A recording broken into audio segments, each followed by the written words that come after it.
7:15 minutos en el territorio continental ecuatoriano, buscando la verdad y abogando por la unidad nacional en pro de la paz y la seguridad en el Ecuador.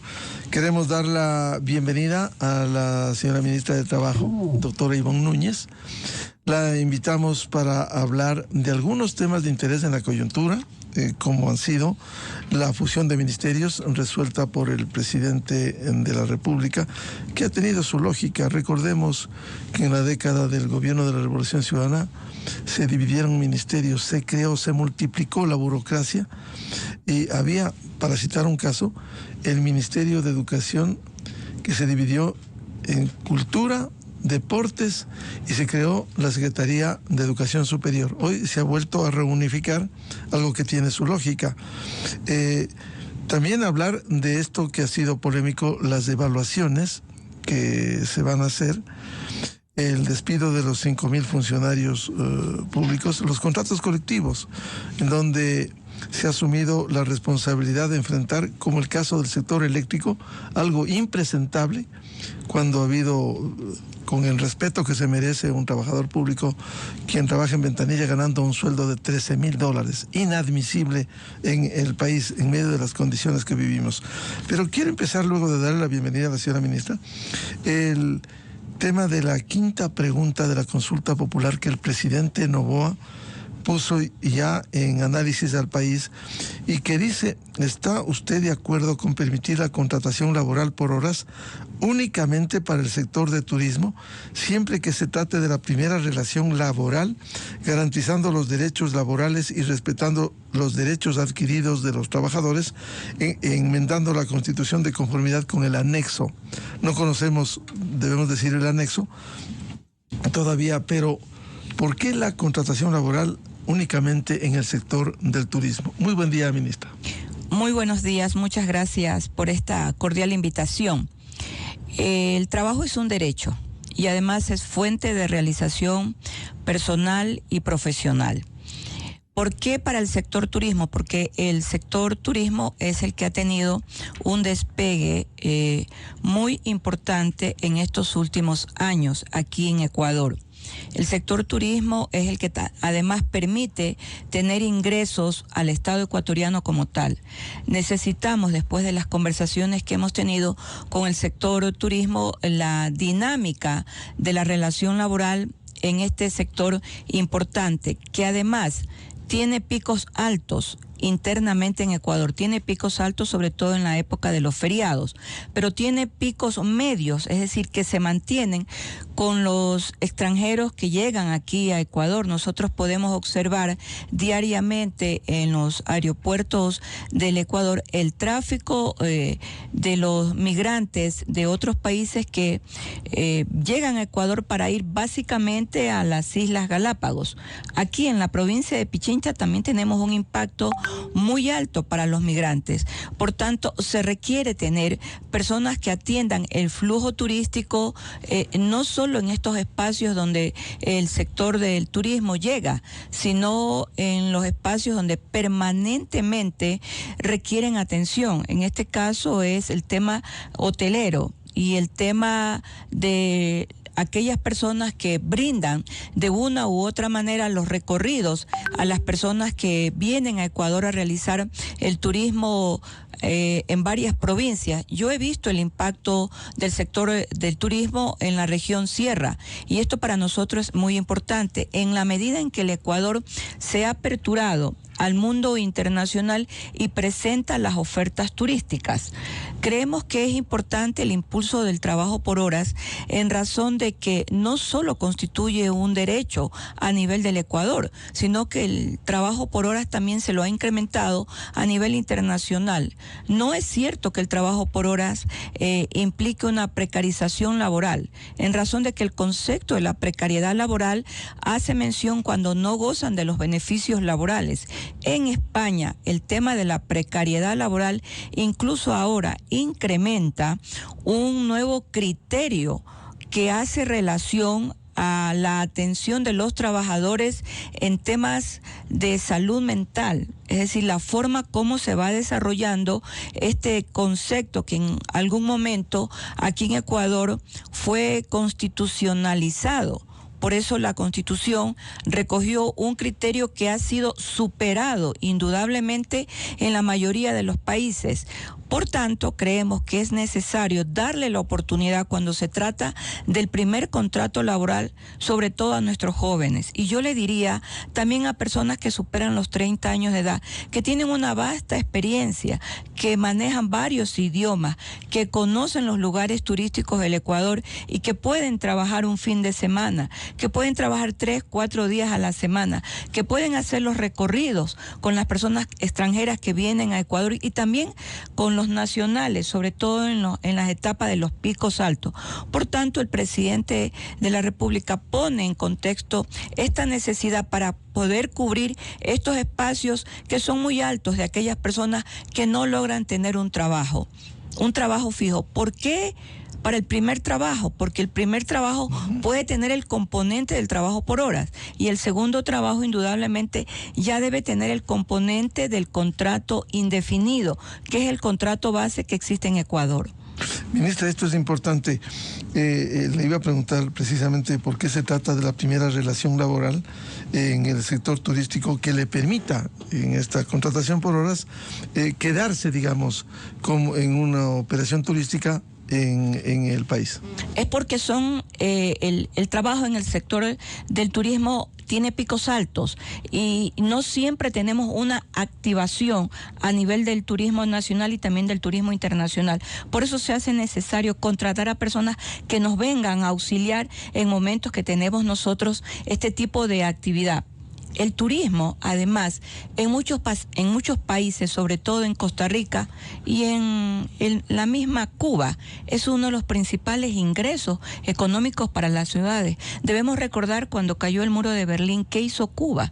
Tuvo que hacer un viraje para ver los ingresos, porque ya no tenía los ingresos de los países amigos del bloque socialista y miró la fuente de ingreso al turismo de la salud y al turismo académico.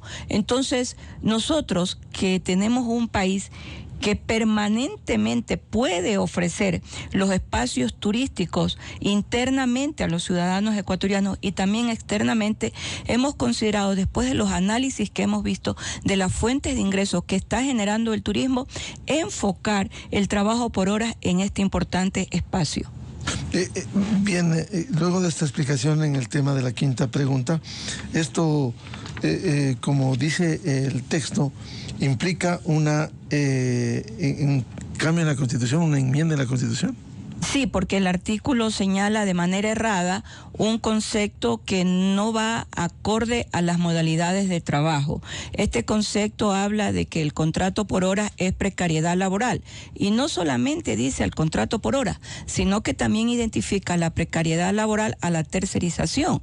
Sin embargo, existen contradicciones porque uno de los mandatos constituyentes, el mandato constituyente 8, permite la tercerización en 3 sectores laborales, en el sector de la limpieza, en el sector de la mensajería y en el sector de la seguridad. Y yo me hago una pregunta, ¿cómo así entonces tenemos en un mandato constituyente, que es el mandato constituyente 4, la permisibilidad para poder contratar no solo en el sector público, sino también en el sector privado a través de tercerizadoras, cuando la misma Constitución está ubicando la tercerización no como parte de la precariedad laboral? Pero solo se quedaron en el concepto para siempre impugnar, oponerse a la posibilidad de esta modalidad contractual con el contrato por horas. Entonces, este concepto, que es un concepto marginal, que es un concepto errado, evidentemente hay que cambiarlo. El tema de la precariedad laboral, en la medida en que se cumpla con lo dispuesto en el Código de Trabajo, esto es el artículo 42, que se gocen de todos los beneficios que el empleador debe cumplir en el momento en que hace la contratación laboral. Esto es afiliación al Seguro Social. Los derechos tan ecuatorianos, porque solo el Ecuador tiene estos derechos. Los derechos a tener acceso al 13º y a la 14ª remuneración. Los derechos que siempre van a ser universales. El derecho a vacaciones. En la medida en que se gocen de todos estos legítimos derechos, no vamos a tener precariedad laboral, porque estamos gozando de los derechos naturales que todo contrato laboral debe contener a favor del trabajador y evidentemente también a favor del empleador. Ministra, el tema de la contratación laboral por horas en el sector turístico implica también todos los derechos, incluso el seguro social.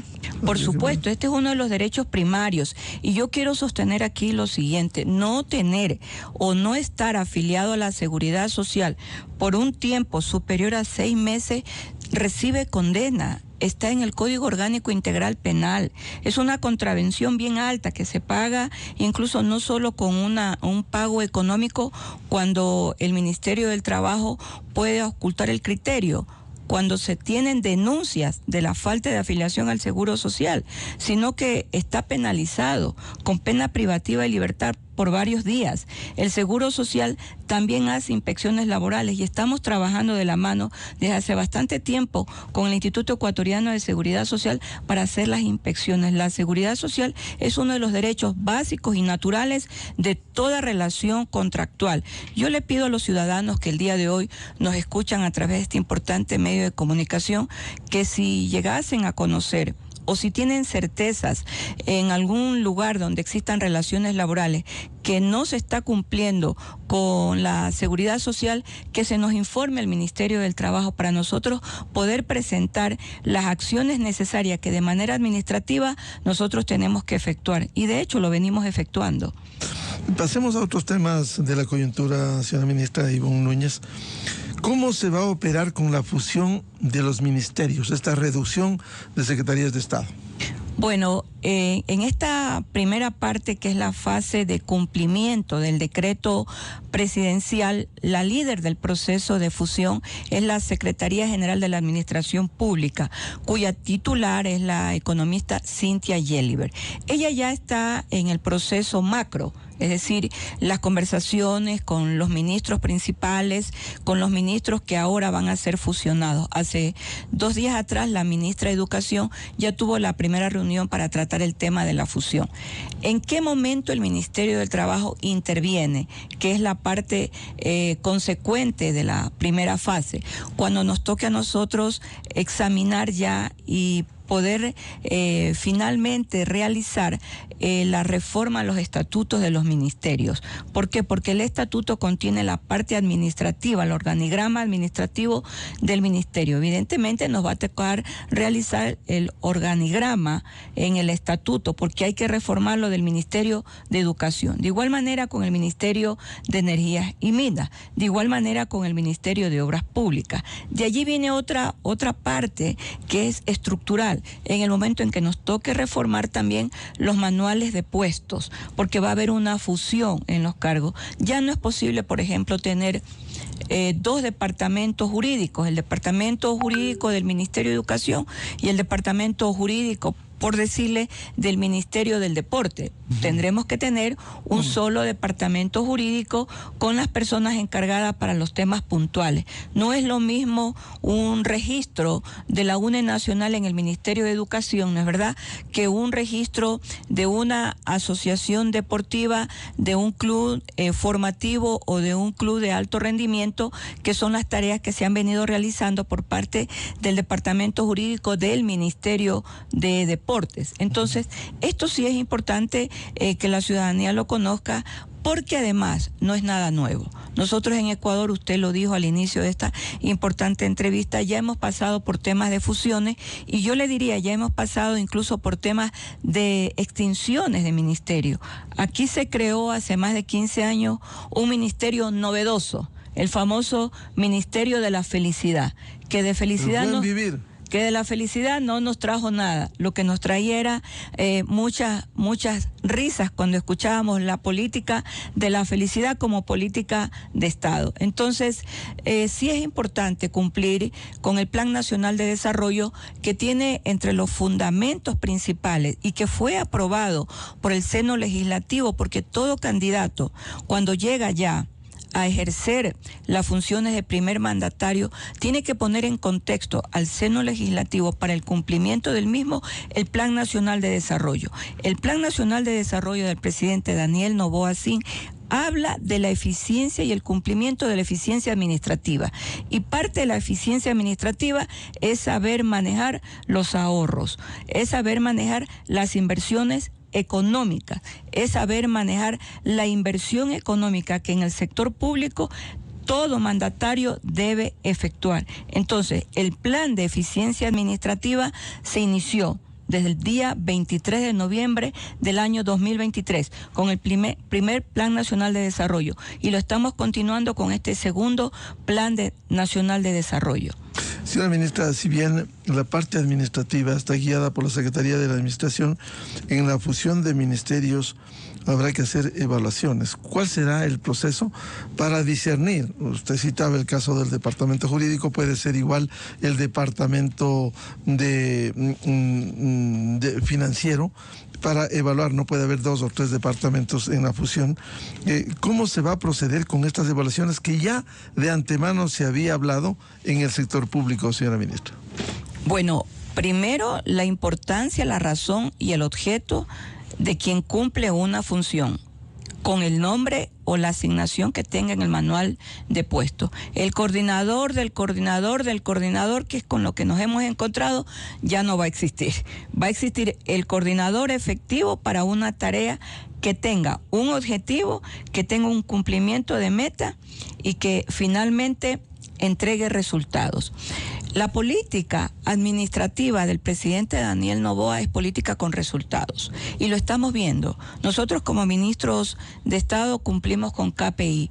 Todos los ministros de Trabajo tenemos que entregar resultados semanalmente al presidente de la República. Esta política creo que nunca antes el Ecuador la había conocido, pero este es el presidente líder que nosotros tenemos. Nosotros los ministros de Trabajo cumplimos metas, cumplimos porcentajes, somos evaluados internamente en el gabinete por el presidente de la República. Y le quiero comentar algo. Y a todos los ministros. A todos los ministros, y no es que no tenemos llamados de atención por parte del presidente de la República, los tenemos. Creo que el Ministerio del Trabajo, yo siempre digo en broma, es un ministerio que parece que cumple incluso a veces las funciones del seno legislativo.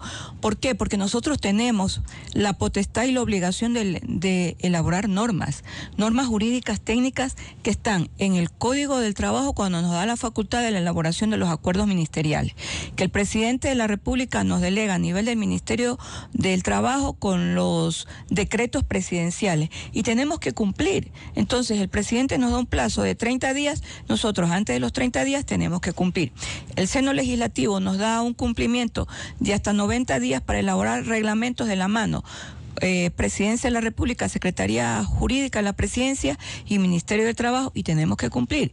La Corte Constitucional nos ha delegado un sinnúmero de responsabilidades a través de sentencias para cumplimientos de proyectos normativos, como el caso de la ley para el sector de los jubilados, en el caso de la cementera, 6 meses, hemos cumplido. Entonces, nosotros también tenemos como ministerios que cumplir metas y obligaciones emanadas por la Corte Constitucional, emanadas por el seno legislativo y emanadas evidentemente no solo por el ordenamiento jurídico, sino por los decretos presidenciales.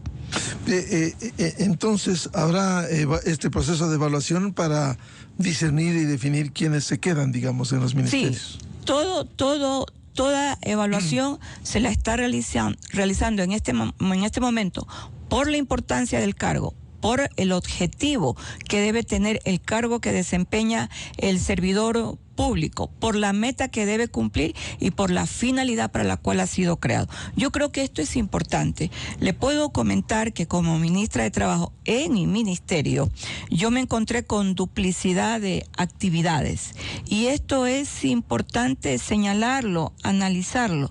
¿Por qué? Porque no puede ser posible que 3, 4, 5 personas estén realizando la misma tarea. El Ministerio de Trabajo debe tener más inspectores de trabajo que coordinadores de la coordinación.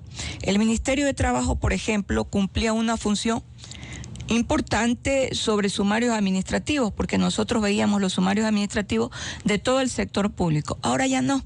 Ahora cada entidad pública tendrá su propio departamento de sumarios administrativos. Pero ¿qué yo hago con las personas que cumplían las funciones de abogados en los sumarios administrativos? Tengo que redistribuir sus funciones, y para eso yo tengo ya informes del Procurador General del Estado en la que puedo optar para darle otras funciones, y que no se diga que se les ha quitado las funciones que realizaban anteriormente y que eso significa despido intempestivo. Entonces, esto sí es importante que la ciudadanía lo conozca. Ya el Ministerio de Trabajo solo va a sustanciar los sumarios administrativos al interior del Ministerio de Trabajo. Esto es parte de una reestructuración de funciones.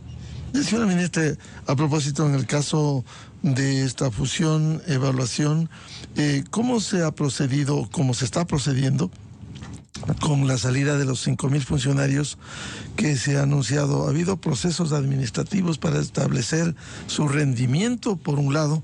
Y por otro, déjeme decirle, ministra, que así como hay muy buenos técnicos y muy buenos funcionarios públicos con amplia experiencia, existen también lo que se califica pipones, vividores, malos empleados, que hay que identificarlos, incluso malos dirigentes, que se dedican en su tiempo a la supuesta defensa de los trabajadores. Ha habido también en el país padrinos políticos de turno que acceden a un puesto que supuestamente es de servicio a la comunidad, pero que han lucrado de los dineros del Estado ecuatoriano. De los datos estadísticos que el Ministerio del Trabajo reporta y constan en el Sistema Informático Integrado de Talento Humano, en el modelo de evaluación de desempeño, nosotros tenemos datos, por ejemplo, en el año 2022, cuando el presidente Daniel Noboa no estaba a cargo de la conducción del Estado. ¿Cuántas instituciones hicieron los procesos de evaluación de acuerdo a lo que establece la LOCEP? Hicieron 134 instituciones. En estas 134 instituciones fueron evaluados 116.917 servidores públicos. ¿Cuántos sacaron la peor calificación? La calificación de insuficiente, apenas 1.001. Es decir, aquí se puede sacar el dato estadístico de quienes ya en la evaluación escrita, en esta evaluación que ahora ha cambiado porque se reformó a través de la Ley de Integridad Pública, se reformó el artículo 80. En el año 2023 fueron evaluadas 119.480 personas, es decir, un poco más, en 138 instituciones. Ya en la época del presidente Daniel Noboa, se evaluaron a 140 instituciones en Ecuador. Con la nota de insuficiente fueron calificadas 266 personas, un total de servidores de 126.204 personas. En los sumarios administrativos de lo que va del año, en el Ministerio del Trabajo, 16 personas fueron sumariadas a nivel nacional por no acudir a los puestos de trabajo por más de 3 días seguidos. Estas 16 personas fueron desvinculadas de manera inmediata previo al sumario administrativo, de un total de servidores que tuvieron sumarios administrativos de un total de 25 servidores. Aquí hay un dato importante. En este total de 25, 16 por no haber acudido al puesto de trabajo por más de 3 días consecutivos y no haber justificado. 1 por haber recibido sentencia condenatoria. Y le puedo decir cuál fue el que recibió sentencia condenatoria de primer nivel. Un funcionario de la UAFE, a quien se le encontraron en sus cuentas más de $7 millones. Él ya recibió sentencia. Varios de sus familiares también están condenados. Fueron apresados en delito flagrante. Esto es parte de lo que nos hemos encontrado con los servidores públicos. Por cierto, en el Ecuador hay muy buenos servidores públicos y a mí me agrada cuando yo me he encontrado con los servidores públicos que se acogen a la jubilación. porque puedo observar los años que le han entregado de trabajo al Estado en las instituciones, servidores públicos con más de 25 años, mujeres que pintan canas, y puedo conversar con ellas y me cuentan toda la trayectoria de su vida en el sector público. Son bien atendidas en el Ministerio del Trabajo, entonces conocemos, aprendemos de ellas, les preguntamos, lo primero que le preguntamos es, díganos cómo podemos nosotros mejorar en el sector público. Y siempre la respuesta es amabilidad, amabilidad a los ciudadanos. Y encontramos en ellos una ternura, la ternura de la amabilidad, pero yo veo cómo han valorado el puesto de trabajo. Tener un trabajo es un valor agregado a todo ser humano, es un valor que le genera confianza, pero también le genera progreso y desarrollo individual. Es importante encontrar, yo tengo una servidora pública que me ha invitado a su cumpleaños y le he dicho que sí voy a asistir. Una servidora pública de más de 80 años. Es una de las primeras mujeres que en Ecuador trabajó para la Organización Internacional del Trabajo en Ginebra. Ella aún vive. Ella fue condecorada por el Ministerio de Trabajo el año pasado a propósito del día 1 de mayo. Por tanto, en Ecuador sí hay valerosos, valientes y personas muy honorables que ha dejado ya el servicio público y han pasado a esta siguiente etapa, que es la etapa de jubilación. Y servidores públicos activos, muy valientes, pero tenemos este tipo de servidores.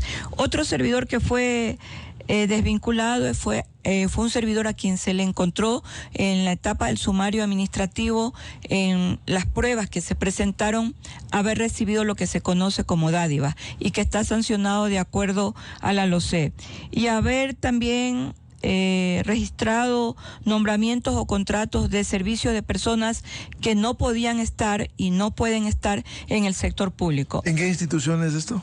En la primera institución fue en la UAFE, y en las otras instituciones también del sector público, me reservo el nombre de las instituciones porque aquí han pasado ya a la etapa penal.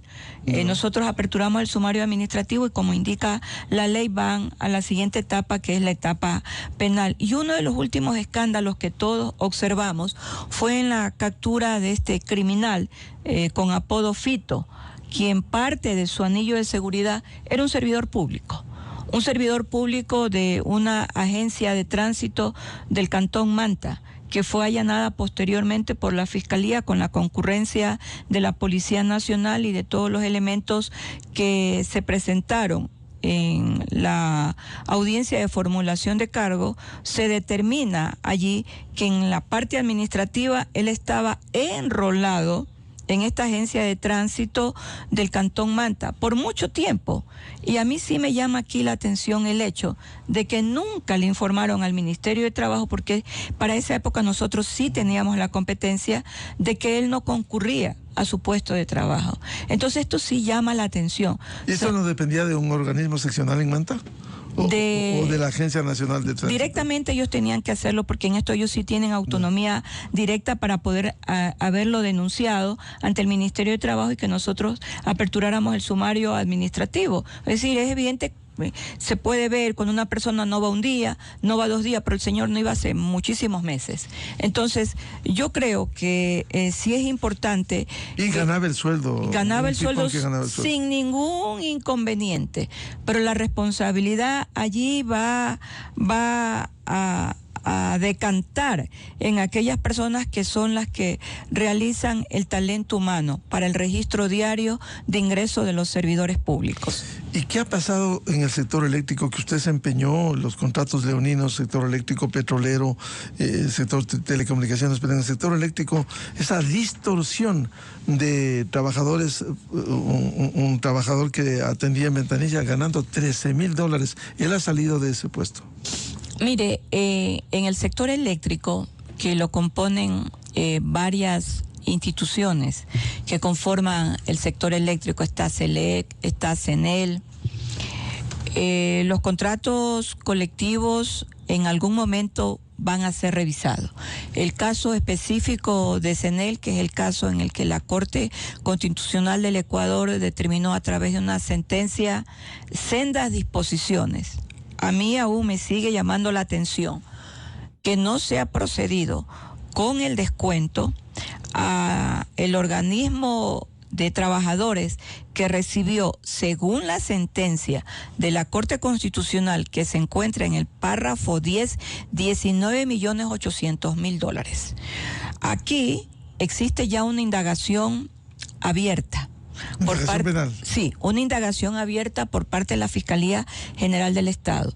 De lo que conozco, ya los jueces de la Corte Constitucional que emitieron esa senda sentencia el día 14 de febrero del año 2025 ya rendieron su versión libre y voluntaria. A mí me llama la atención porque hay que recuperar estos valores que dolosamente a través de una acción de protección fueron descontados a los trabajadores. A los trabajadores hay que entregarles también la posibilidad de que todos estos valores no les sean descontados a ellos de manera directa, porque estos ¿Quién responde por esos 19 millones? ¿Los dirigentes? Claro, fueron entregados al comité de empresa de CENEL.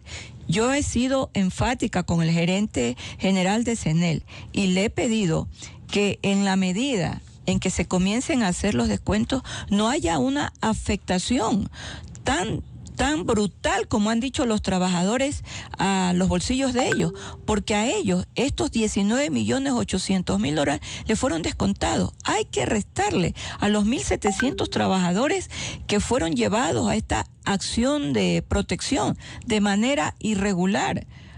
Hay que descontarles para que los descuentos que se le realicen a los trabajadores sea con la disminución de esta cantidad tan asombrosa que la Corte Constitucional la destaca en el párrafo 10. Pero nosotros como Ministerio de Trabajo estamos cumpliendo con la Corte Constitucional, porque en esta sentencia nos han pedido el traslado de aquellos trabajadores que de la LOCE, mediante acción de protección, fueron llevados a la tutela del Código del Trabajo. Ya iniciamos nosotros hace más de 3 semanas este tipo de trabajo administrativo que al Ministerio del Trabajo le corresponde hacer. Lo estamos haciendo en la empresa CNT y lo estamos haciendo también en la empresa de CENEL. Y pronto tendremos que entregar a la Corte Constitucional, porque en esta sentencia del caso CENEL hay que informar periódicamente cada 3 meses. Sí, hay que informar periódicamente, y ahora el Ministerio de Trabajo también tiene que informar lo que corresponde al traslado, y lo estamos haciendo de la mano de las personas que están al frente de la empresa CENEL. ¿Y de quién depende entonces en CENEL el que se descuente a quienes recibieron esos recursos? Según la sentencia de la Corte Constitucional, a los responsables de la administración de la empresa, en este caso al gerente, bajo la tutela y la responsabilidad del Ministerio de Energías y Minas.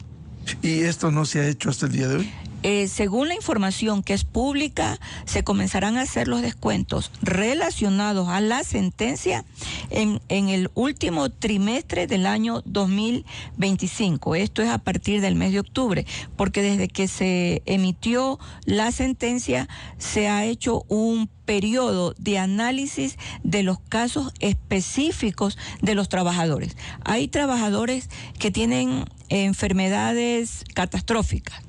Hay trabajadores que tienen descuentos mensuales por los préstamos hipotecarios. Entonces, de la información que tiene el Ministerio del Trabajo, se está haciendo el informe individualizado de cada uno de los trabajadores a fin de que se pueda ya en los descuentos obtener valores por remuneraciones.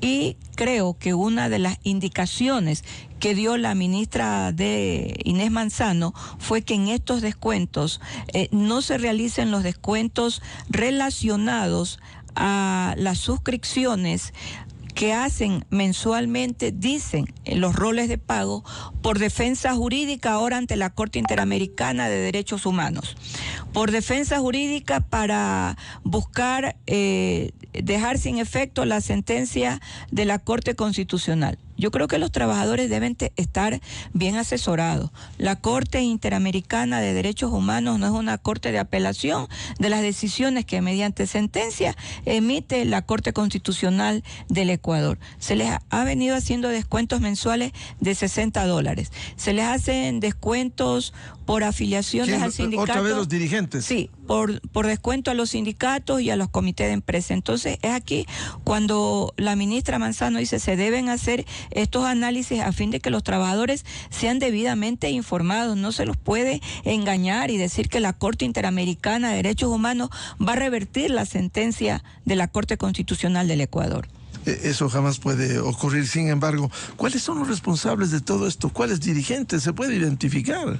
Mire, hay un dirigente que en este momento, por el acuerdo ministerial, que cesa en funciones a aquellos dirigentes que están en etapa de prórroga frente a los comités de empresa, frente a los sindicatos, que además este acuerdo ministerial, el Ministerio del Trabajo lo promulgó por recomendación de la Organización Internacional del Trabajo.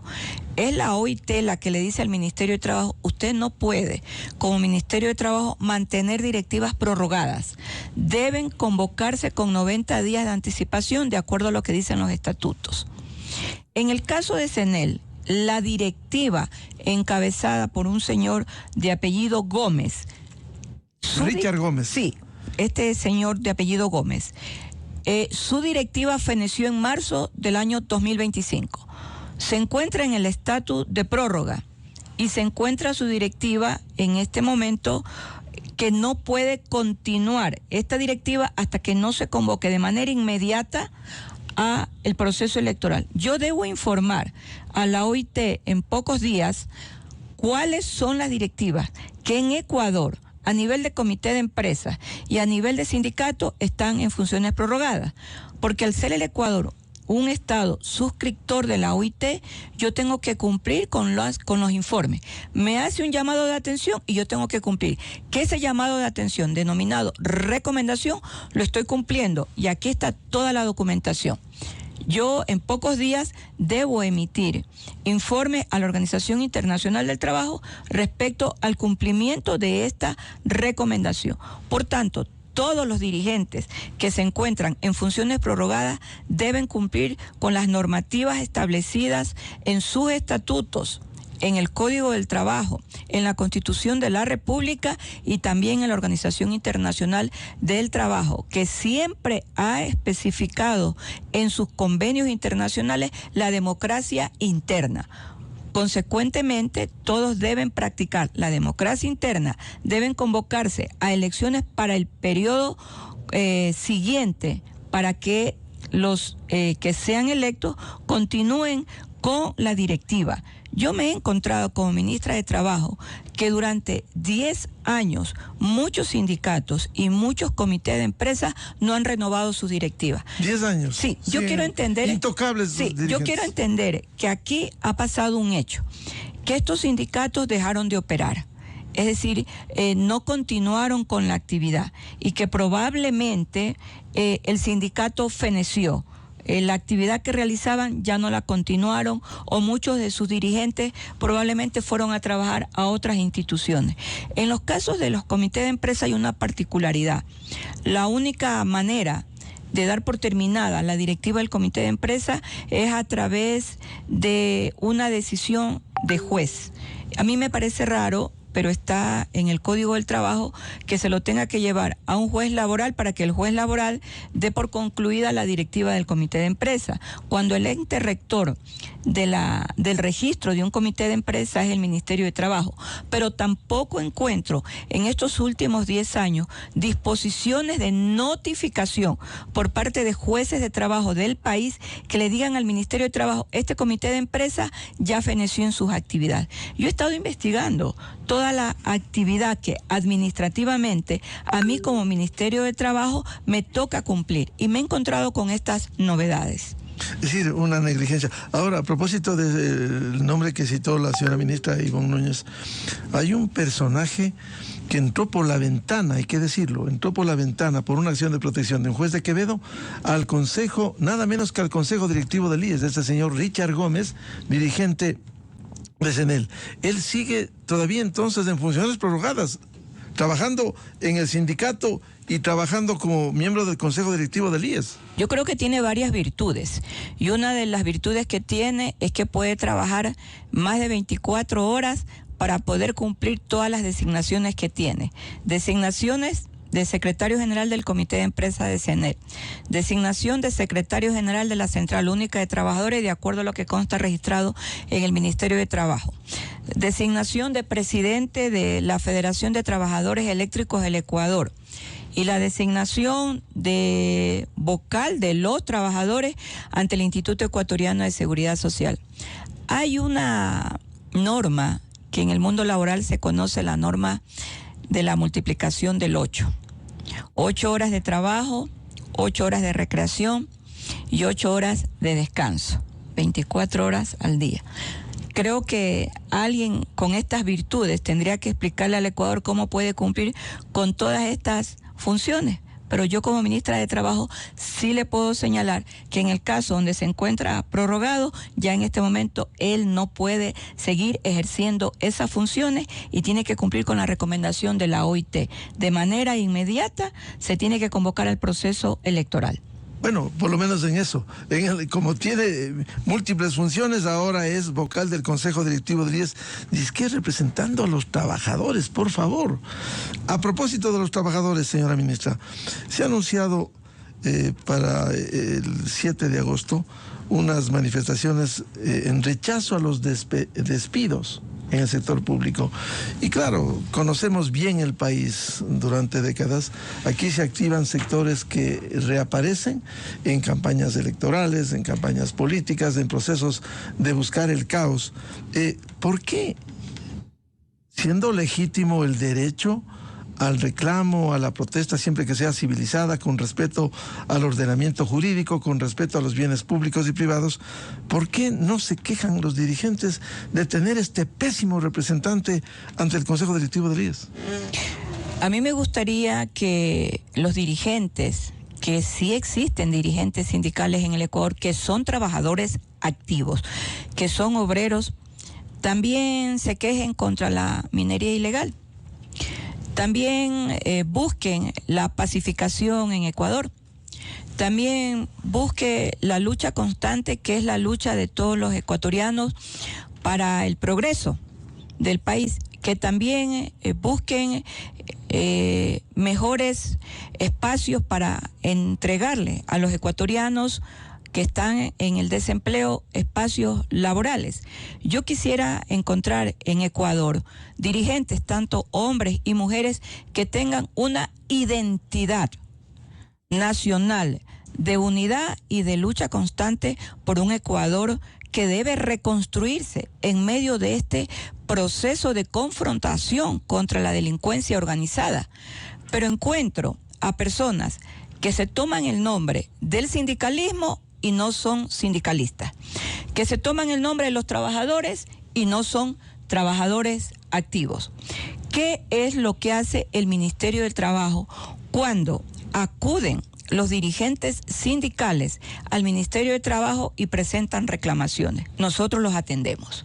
Los atendemos porque es nuestra obligación, porque tenemos que conocer cuáles son sus reclamaciones laborales y así hemos ido superando de la mano con los verdaderos dirigentes sindicales que van con los trabajadores activos grandes problemas y hemos encontrado grandes soluciones a estos problemas. Por ejemplo, los trabajadores activos de varias organizaciones sindicales, de sindicatos y de comité de empresa le plantearon al Ministerio de Trabajo reformar varios acuerdos ministeriales que yo como ministra de Trabajo suscribí. Los hemos reformado todos.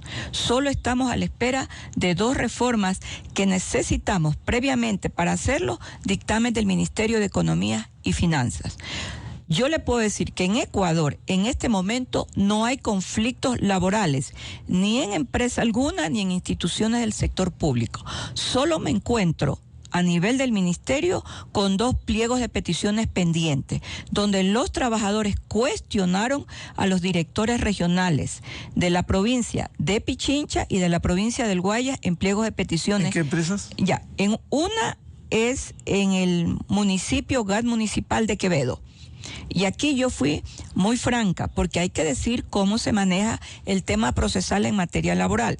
Si se ha cuestionado a la directora regional y se ha cuestionado a los 4 vocales que conforman el Tribunal de Conciliación y Arbitraje porque según los abogados de los trabajadores no se ha hecho un examen y se ha excluido el examen probatorio, pues tendremos que conformar el nuevo tribunal donde ellos tienen que poner a sus vocales en representación de los trabajadores, el municipio a los vocales, y yo como ministra de Trabajo tengo que delegar, de acuerdo a lo que me faculta la ley, a un nuevo director regional. Entonces, van a tener que nuevamente entrar a etapa inicial del proceso en el Tribunal de Conciliación y Arbitraje. Probablemente eso nos va a llevar unos 2 meses. Estoy en esa fase.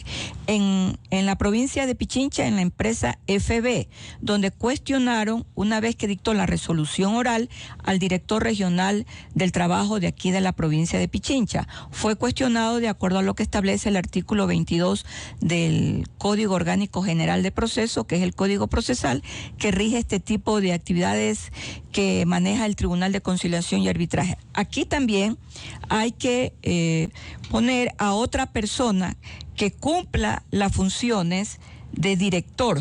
Entonces, estamos escogiendo de acuerdo a lo que nos establece la ley. Puede ser el director regional de Loja, puede ser el director regional de la SUEI, puede ser la directora regional de Imbabura o la directora regional del Guayas, para que se siente y nuevamente se evacúen las pruebas en esta etapa del conflicto por pliego de peticiones, incumplimiento de pliego de peticiones, y lleguen a una resolución. En el caso de Gamavisión estamos ya con la parte operativa de acuerdo al pliego de peticiones. Ya se formuló y se designó, se formuló la decisión administrativa y se designó al perito. El perito ha hecho su trabajo de acuerdo a todos los bienes que le fueron presentados en el proceso. El perito tendrá que determinar el valor económico de estos bienes y tendremos que ir a un proceso de remate para ver con cuáles de estos bienes, una vez rematados, se pueda cumplir con la deuda pendiente de los trabajadores activos y también de los jubilados del caso de Gamavisión. Son los conflictos que existen al interior del Ministerio del Trabajo. Ahora, a propósito de Gamavisión, ¿en qué quedó los casos, especialmente de jubilación patronal y los conflictos laborales con quienes trabajaron en Diario El Comercio? En el caso del Diario El Comercio, no se presenta en el Ministerio de Trabajo un conflicto, ya en los jueces, sino a nivel de jueces. A nivel del Tribunal de Conciliación y Arbitraje, nosotros no tenemos caso El Comercio. Ellos decidieron presentar de manera individual juicios ante los jueces. Cuando me han consultado, yo siempre les he dicho, un poco por experiencia, que cuando se obtiene una decisión favorable del trabajador en primer nivel, pueden solicitar las medidas precautelatorias, porque es una garantía. ¿Cuáles son esas medidas precautelatorias? La provisión. ¿Los bienes, embargar? Sí, claro, ¿Bienes? el embargo de bienes, provisión de salir del país, pero el embargo de bienes es una de las medidas precautelatorias más efectivas, porque en el momento en que concluye el proceso laboral individual en segunda o en tercera instancia, o puede llegar incluso a la Corte Constitucional, ya en el momento del remate yo ya tengo garantizado la parte económica para poder cancelar los valores pendientes de pago a favor del trabajador. Porque casi ese ha sido un calvario de años y que hasta el día de hoy no pueden, en las diversas instancias finalmente, para llegar al embargo y entregar algo a los trabajadores. Sí, no sería la primera vez que suceda este tipo de hechos. El Ecuador registra un historial muy importante de la efectividad de las medidas precautelatorias. Y yo suelo siempre decir, porque cuando ejercía la profesión también me encontraba con estos hechos, empresas que cerraban sus puertas y entrábamos al remate, y yo le decía, yo estoy aquí en primera fila porque primero tenemos que pagarles a los trabajadores y después las otras deudas, por el tema de la prelación, la preferencia para pagarles a los trabajadores. Entonces, cuando yo hablo con los directores regionales, siempre les digo, hay que cumplir no solo con lo que dice la ley, hay que cumplir con los precedentes administrativos, es decir, con lo que se conoce como jurisprudencia administrativa en materia laboral. Esas son las indicaciones que yo suelo entregarle siempre a los directores. Sí, señora ministra, ¿se fue quien ganaba $13,000 en CENEL y que tenía una ventanilla? Se fue él y se han ido muchos igual que él. Igual. Sí, se fueron, no solamente en el caso de CENEL, sino también en el caso de Petroecuador. Ya. Ministra, ¿qué les diría a los trabajadores que dicen que van a hacer manifestaciones en defensa de los 5,000 despidos? Que tengan identidad nacional, que tengan una identidad de unidad, de progreso para el país y que el Ministerio de Trabajo siempre los va a recibir como lo hemos recibido desde el primer día que asumimos la conducción del Ministerio del Trabajo. Hemos resuelto de la mano con ustedes sendos problemas. Estamos a la espera del último dictamen del Ministerio de Economía y Finanzas para el caso específico de la negociación pendiente por contratación colectiva en el caso del municipio de la ciudad de Quito. Vamos a concluir este diálogo con la señora ministra Ivonne Núñez. Tengo una pregunta de un oyente que dice, del hospital Carlos Andrade Marín, dicen que no les pagan los décimos. Eso es un mandato legal. Y los permisos cuando están enfermos. ¿Qué piensa usted? Yo voy a preguntar el día de hoy. Le agradezco por la pregunta y por haber denunciado este hecho. Mi obligación como ministra del Trabajo es tutelar administrativa y legalmente los derechos de los trabajadores. Lo voy a hacer de manera inmediata para conocer y voy a enviar un inspector del trabajo el día de hoy para que se presente la documentación en talento humano de haber entregado los valores correspondientes al 13º del año 2024 y al pago de este décimo que corresponde ahora en el mes de agosto en la ciudad de Quito, en la provincia de Pichincha. Y si existen salarios pendientes de pago, voy a hablar con el ministro de Salud el día de hoy. Y si el ministro de Salud me dice que quien no ha entregado el dinero correspondiente para los pagos, porque todos los valores se concentran en la cuenta única, es la ministra de Economía y Finanzas, yo tocaré una vez más la puerta del Ministerio de Economía y Finanzas como lo suelo hacer recurrentemente. Si hay un ministerio que yo toco las puertas, es este ministerio, porque siempre me denuncian cuentas pendientes de pago de trabajadores, incluso de aquellos trabajadores que se encuentran tercerizados. Por eso yo he sostenido que la tercerización debe concluir. Hay trabajadores, sobre todo en el caso de los trabajadores de limpieza, que los tienen 4 y 5 meses impagos. Yo, para pagarle beneficios adicionales a una tercerizadora, prefiero asumir de manera directa la relación laboral tal como me dice la Constitución con la persona que realiza el trabajo de limpieza. La señora ministra de Trabajo, el doctor Ivonne Núñez, bueno, y para concluir este diálogo, entendemos que usted ya pasa a otro estado debido a que está en la terna para el Consejo de la Judicatura. Va a entrar en un proceso inevitable en donde habrá acciones que pretendan cuestionar su trayectoria y todo eso, siendo candidata, que debe escoger el Consejo de Participación Ciudadana.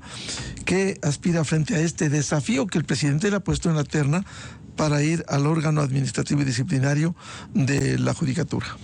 El señor presidente Daniel Noboa me ha honrado con esta altísima designación, encabezando la lista en la renovación del Consejo Nacional de la Judicatura. El día de ayer se ha pasado la siguiente fase, que es la fase de verificación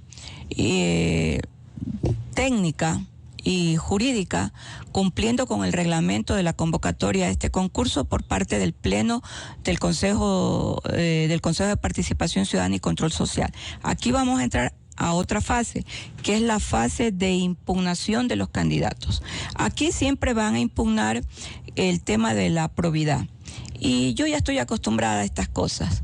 Cuando yo ejercía de manera activa las funciones de magistrada en la Corte Provincial de Justicia del Guayas en el año 2016, a la sala laboral de la que yo era parte, le tocaba presidir la presidencia de la Corte Provincial de Justicia del Guayas. Fui escogida por parte de mis compañeros para que sea candidata. No gané el proceso electoral y se emprendió una campaña de desprestigio en mi contra. Se me acusó a mí de enriquecimiento ilícito, se me acusó a mí de haber vulnerado el sistema informático y después fui destituida. Se me dio 2 minutos de tiempo para que abandone la Corte Provincial de Justicia del Guayas. Yo era parte del grupo de los 700 jueces que fuimos destituidos por el señor Gustavo Yals. La Corte Constitucional reconoció no solo la vulneración de los derechos a este proceso tan largo de destitución que yo llevé, porque nunca se me notificó a mí para poder ejercer el derecho de impugnación la resolución administrativa. Cuando yo salí de la Corte, les expresé a mis compañeros, mire, a mí me han pretendido asesinar éticamente, pero yo no busqué esta lucha, ellos me buscaron a mí. Y dije esta frase final porque la leí en un libro de una mujer que yo admiré mucho desde que era una jovencita. Ella llegó a ser la primera ministra de Pakistán. Cuando encontré el libro de ella en una librería, lo compré, menos de $25 el libro, y durante muchas horas leí el libro de ella, coincidencialmente en la época de mi destitución. Y ella decía, yo no escogí esta lucha, ellos me escogieron a mí. Y yo decía, yo no escogí esta pelea con el señor Gustavo Yals, él me escogió a mí. No solo que retorné a la Corte Provincial, sino que mi sentencia, la que emitió la Corte Constitucional del Ecuador, permitió el ingreso de muchos jueces que fueron destituidos, permitió el ingreso de muchos fiscales que fueron destituidos y permitió también el ingreso de muchos defensores públicos que fueron destituidos. Yo conservo en mi escritorio, siempre cargo en mi escritorio de los lugares donde yo voy, el informe del Consejo de Participación Ciudadana y Control Social, que fue leído durante 5 horas en el Paraninfo de la Universidad Central, en la Facultad de Jurisprudencia, el que dio paso a la cesación de funciones del Consejo de la Judicatura del señor Gustavo Yals. Si la vida me acompaña, la vida buena, y si Dios me permite, llegaré al Consejo de la Judicatura, al mismo lugar donde yo fui maltratada. Pretendieron asesinarme éticamente, pero aquí estoy. La única forma de que yo muera es el día que deje de respirar.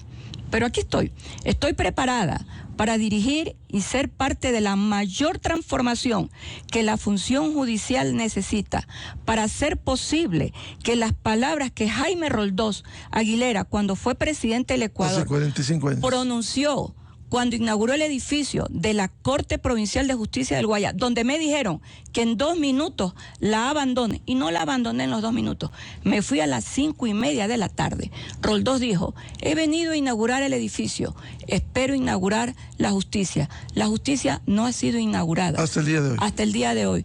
Pero vamos en la reconstrucción del Ecuador a dar los primeros cimientos de la inauguración de la justicia en el Ecuador.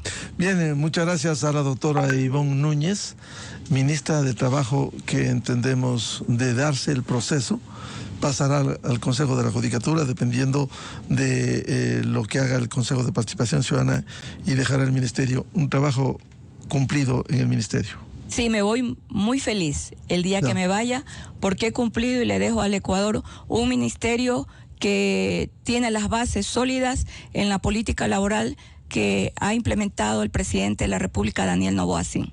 Muchas gracias, la doctora Ivonne Núñez, ministra de Trabajo. 8:12, vamos a una pausa y volvemos.